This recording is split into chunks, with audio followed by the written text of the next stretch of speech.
Welcome to PDTV.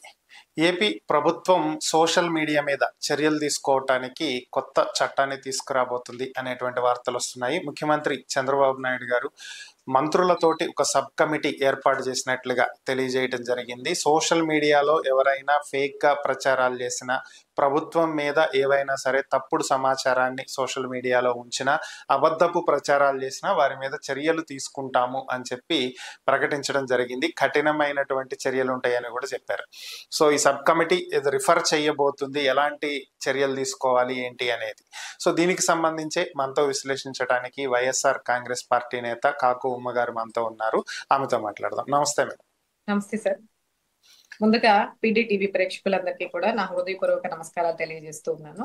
ఈరోజు social media గురించి మన సిబిఎన్ గారు మాట్లాడడం అనేది చాలా విడ్డూరంగా ఉంది. ఎందుకంటే ఒక దొంగ అని అరిస్తే ఎలా ఉంటుందో ఈరోజు అంత విడ్డూరంగా ఈరోజు మాట్లాడడం జరిగింది. ఆయన సోషల్ మీడియాకి బ్రాండ్ అంబాసిడర్. సోషల్ మీడియాని ఏ విధంగా వాడుకోవాలో, ఎంత పిక్స్ లో వాడుకోవాలో, సోషల్ మీడియాని అడ్డం పెట్టుకొని రాజకీయాన్ని ఏ విధంగా చేయాలి, సోషల్ మీడియాని అడ్డం పెట్టుకొని అధికారంలోకి ఏ విధంగా రావాలి, తప్పుడు ప్రచారాలను ఏ విధంగా ఒక పెద్ద ప్రోపగాండా సృష్టించేసి ప్రజల్లోకి ఏ విధంగా తీసుకెళ్లాలి, ప్రజల మైండ్స్ ని ఏ విధంగా ట్యూన్ చేయాలి, ఏదైనా ఒక అంశాన్ని పదే అంటే ఒక అబద్ధాన్ని నిజమయ్యేలాగా పదే పదే సోషల్ మీడియాని ఐటీడీపీ అనే ఒక పెద్ద నెట్వర్క్ ని అడ్డం పెట్టుకొని ఏ విధంగా చేశారన్నది గత 5 సంవత్సరాల నుంచి కూడా మనం చూస్తున్నాం.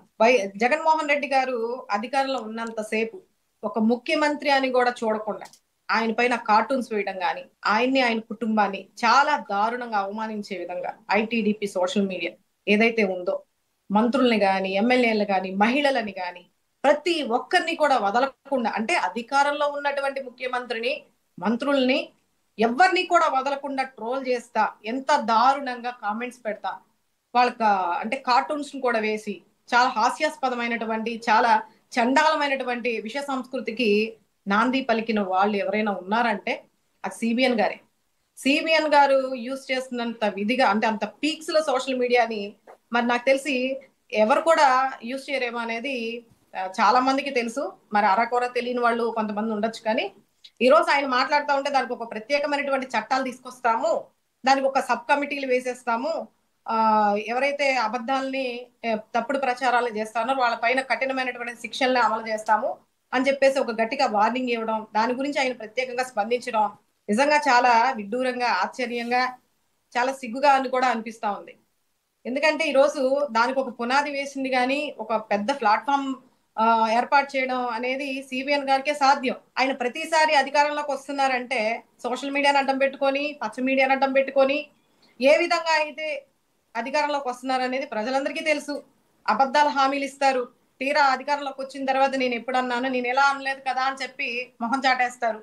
లేదా మీకేమైనా సలహాలుంటే చెవులో చెప్పండి వచ్చి అని చెప్పేసి తప్పించుకునే ప్రయత్నాలు చేస్తూ ఉంటారు. అరాకొర హామీలు నెరవేరుస్తూ ప్రజల్ని మభ్యపెట్టి మోసం చేసి ఈరోజు సోషల్ మీడియాలో అనే మాట మాట్లాడుతున్నారంటే నిజంగా ఆయన ఏ విధంగా మాట్లాడుతున్నారు, ప్రజలు దాన్ని ఏ విధంగా స్వీకరిస్తున్నారు అనేది కూడా ప్రజలే అర్థం చేసుకోవాలి.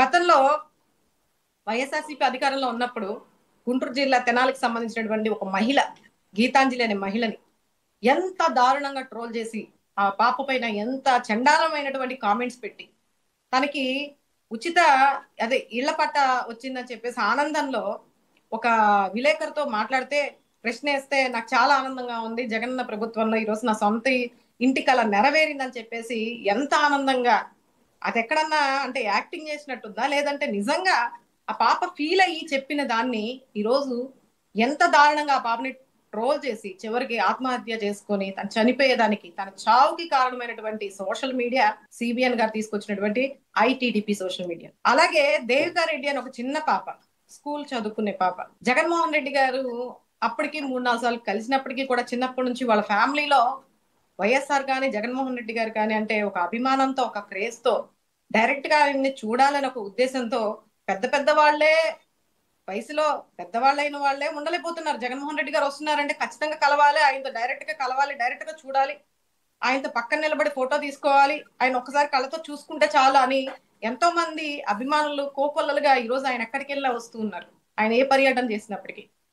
మరి చిన్న పాప ఆయన కలవాలి, ఆయన దగ్గరగా చూడాలి, ఆయనతో ఫోటో దిగాలని ఆశపడి దగ్గరికి వస్తే దాన్ని కూడా విపరీతంగా ట్రోల్ చేసి చిన్న పిల్లని కూడా చూడకుండా విచ్చలవిడితనంగా, అంటే సొంత తల్లిని కూడా మార్చేసి ఎవరో పోలికలు కలిసి ఉంటే ఆ ఫోటోని జత చేర్చి రకరకాలుగా పిల్లను కూడా అని చూడకుండా ఎంత దారుణంగా కామెంట్స్ పెట్టి ఎంత దారుణంగా ట్రోల్ చేశారనేది ప్రతి ఒక్కళ్ళు కూడా చూశారు. ఇప్పుడు మీరు సోషల్ మీడియాలో యూట్యూబ్ లోకి వెళ్ళి ఒకసారి సెర్చ్ చేస్తే ఆ పాపని ఎన్ని విధాలుగా ట్రోల్ చేశారనేది కూడా అందులో వస్తుంటాయి. మరి ఈ విధమైనటువంటి ట్రోలింగ్, మరి ఆ ఘనత, మరి ఆ ప్రతిభ కేవలం సిబిఎన్ గారికి సొంతం. ఈరోజు ఆయన మాట్లాడుతూ ఉంటేనే చాలా విడ్డూరంగా అనిపిస్తా ఉంది.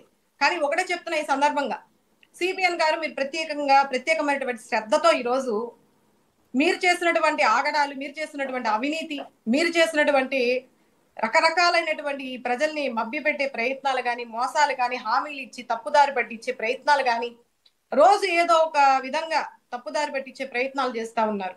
ఎక్కడ మిమ్మల్ని మీరు చేసేటటువంటి అవినీతి కానీ, మీ అసమర్థతని ఎక్కడ ప్రశ్నిస్తారా అని చెప్పేసి డైవర్షన్ పాలిటిక్స్ చేస్తూ ఉన్నారు. మరి ఇవన్నీ కూడా ప్రశ్నించే వాళ్ళపైన తప్పుడు కేసులు పెట్టి వాళ్ళని విధి విధాలుగా హింసిస్తూ ఈరోజు కుటుంబాలను కూడా రోడ్డుకి ఏడుస్తూ ఉన్నారు. మరి ఇవన్నీ కూడా బట్టబయలు చేస్తారు, ప్రజలు ప్రశ్నిస్తారు, ప్రజల చైతన్యం వస్తుంది. ఈరోజు ప్రతి ఒక్కరికి కూడా ఫేస్బుక్ అనే ప్లాట్ఫామ్ ఉంటుంది, ఇన్స్టాగ్రామ్ కానీ ఫేస్బుక్ కానీ, వీటి ద్వారా ఉన్న నిజాల్ని, అదంతా ఎందుకంటే నిన్నగాక మొన్న జరిగింది అమరావతిలో భారీ వర్షాలకి అక్కడ ఉన్నటువంటి నీరు ఏ విధంగా చేరింది, ఆ నీరుని తోడడానికి దగ్గర కొత్త కాంట్రాక్ట్స్ ఏ విధంగా తీసుకొస్తారు, దానికి ఎన్ని వేల కోట్లు ఖర్చు పెడతారు అన్నది గతంలో మోడీ గారు వచ్చినప్పుడు కూడా దానికి 8,000 కోట్లు కేవలం అక్కడ ఉన్నటువంటి నీరుని తోడడానికి అని చెప్పేసి కూడా బడ్జెట్ ని వాళ్ళే ఆపాదించుకోవడం జరిగింది. మరి ఈ రోజు ఆ విధంగా నీరు వస్తే, భారీ వర్షం వల్ల కేవలం వర్షానికి నీరు ఆ విధంగా వస్తే దాన్ని కూడా తప్పుడు ప్రచారాలు చేస్తా ఏ మాత్రం నీరు రాలేదని చెప్పి ఎక్కడో లేని ప్లేస్ చూపించేసి వీడియోలు ప్రచారం చేస్తే, కళ్ళకు కట్టినట్లుగా ఈరోజు వైసీపీ వాళ్ళు వెళ్ళి అక్కడ దగ్గరుండి వీడియోలు తీసి ఆ వాటర్ కానీ, ఆ వాటర్ తోడే విధానాలు కానీ పెద్ద మిషన్లు పెట్టి పైప్ లేసి నీళ్లు తోడతా ఉన్నారు. మరి ఇవన్నీ కూడా ప్రజలకి బట్టబయలు చేస్తున్నారని చెప్పేసి ఒక ఉక్రోషంతో, అదే విధంగా రైతులకి యూరియా దొరకట్లేదు అని చెప్పేసి ఎక్కడికక్కడ వీడియోలు ప్రతి ఒక్కరు కూడా సోషల్ మీడియాలో అప్లోడ్ చేస్తూ వాళ్ళు ఉన్నటువంటి అవినీతిని కానీ, వాళ్ళు చేసేటువంటి పనికిమాలిన పనులు కానీ ఈరోజు ఎండగట్టి ప్రయత్నం చేస్తా ఉంటే, వాళ్ళు నోర్లు మూపించాలని వాళ్ళపైన తప్పుడు కేసులు పెట్టి ఈరోజు దానికోసం సోషల్ మీడియాలో తప్పుడు ప్రచారాలు చేస్తున్నారు. వీళ్ళపైన కఠిన చర్యలు తీసుకున్నారు. ఆల్రెడీ మీరు చేస్తున్నారు కదా, తప్పుడు ప్రచారాలు చేయట్లా, ఉన్న వాస్తవాల్ని ప్రజలకి తెలిసే విధంగా ఇన్ని సంవత్సరాలు మీరు 40 సంవత్సరాల రాజకీయ అనుభవాల్లో దగ్గరగా 4 సార్లు ముఖ్యమంత్రి అయినా, ఇన్నిసార్లు ప్రజలకి మాయ మాటలు చెప్పి అధికారంలోకి ప్రతిసారి మిమ్మల్ని నమ్మి వస్తూ మోసపోతూనే ఉన్నారు. మరి ఈ రోజు ప్రజలు కానీ వైఎస్ఆర్సీపీ పూర్తి యంత్రాంగం కానీ చైతన్యవంతులే. ఎక్కడైతే మీరు చేస్తున్నారు ఇవన్నీ కూడా బట్టబయలు చేస్తా వాళ్ళ ఉన్నటువంటి ఫోన్ ద్వారా ఈరోజు మాట్లాడుతూ డైరెక్ట్ గా చూపిస్తూ ఇవన్నీ ముందుకు తీసుకెళ్తా ఉంటే, దాన్ని అరికట్టాలనే ఒక ఉద్దేశంతో, ఉక్రోషంతో, నిజాలు ఎక్కడ బయటపడిపోతాయో, ఎక్కడ మనం అధికారం కోల్పోతామో, ఎక్కడ ప్రజలకి నిజాలు తెలుస్తాయో, ఎక్కడ ప్రజలు మనల్ని చీకొడతారో అని ఒక విధమైనటువంటి విధానంలో మీరుండి ఈరోజు ఏదో కొత్త చట్టాలు తీసుకొస్తాము, సబ్ కమిటీలు వేస్తాము అని చెప్పేసి ఉన్నటువంటి మంత్రులు వాళ్ళకి ఇచ్చినటువంటి విధులు సక్రమంగా నెరవేర్చలేనటువంటి పరిస్థితులు ఈరోజు ఉన్నారు. మళ్ళీ సబ్ కమిటీలు వేసి మళ్ళీ హోమ్ మినిస్టర్ గారంట, మన ఈ రాష్ట్రంలో ఎంతో మంది ఆడపిల్లలకి అన్యాయం జరుగుతూ ఉంటే కనీసం వాటి గురించి మాట్లాడరావడే, వాటికి సంబంధించి మహిళల పైన రక్షణ భద్రత కల్పించడానికి కొత్త చట్టాలను ప్రవేశపెట్టరు. కానీ వీళ్ళు సోషల్ మీడియాలకి ఇప్పుడు ఎక్కడ నిజాలు బయటకు వచ్చేస్తాయి కాబట్టి దీనికి ప్రత్యేకంగా సిబిఎన్ గారు శ్రద్ధ చూపించి మరి ప్రత్యేకమైనటువంటి చట్టాలు తీసుకొస్తారంట. దేనికోసం? సోషల్ మీడియాలో నిజాలు బయటికి తీసుకొస్తారు కదా, అలాంటి వాళ్ళపైన ఆ చట్టానికి సంబంధించి కొత్త చట్టాలు తీసుకొచ్చి అవి కూడా వాళ్ళపైన రుద్ది వాళ్ళని హింసించడానికి. మరి ఆడపిల్లలకి ఇంతమంది అన్యాయం జరుగుతా ఉంది. 200 మంది ఆడపిల్లలకు పైగా ఈరోజు అత్యాచారాలకి గురయ్యి ఆత్మహత్యలు చేసుకుంటా, హత్యలు చేస్తా, అతి దారుణంగా నరికి ముక్కలు చేసి చంపుతా ఉన్నారు ఆడపిల్లల్ని. కనీసం శవాల ఆచూకీ కూడా దొరకట్లా, పెట్రోల్ పోసి తగలెడతా ఉన్నారు. పసి పిల్లలు, మైనర్ బాలికల పిల్లలు, 3-4 సంవత్సరాల పిల్లల పైన అత్యాచారం చేసి అతి దారుణంగా ముళ్ళ కొంపల్లో అంటే పడేసేసి వాళ్ళని అతి కిరాతకంగా చంపేస్తా ఉంటే స్పందించినటువంటి ఈ ప్రభుత్వం వాటికి సంబంధించి కొత్త చట్టాలు తీసుకురావాల్సినటువంటి కనీస బాధ్యత కూడా లేకుండా ఈ రోజు వాళ్ళ రక్షణ కోసం వాళ్ళ వాళ్ళ దొంగ మాటలు కానీ వాళ్ళు చేసినటువంటి దొంగ పనులు ఎక్కడ బయట పడతాయని చెప్పేసి వాళ్ళ రక్షణ భద్రత కోసం ఈ రోజు చట్టాలు తీసుకొస్తారట.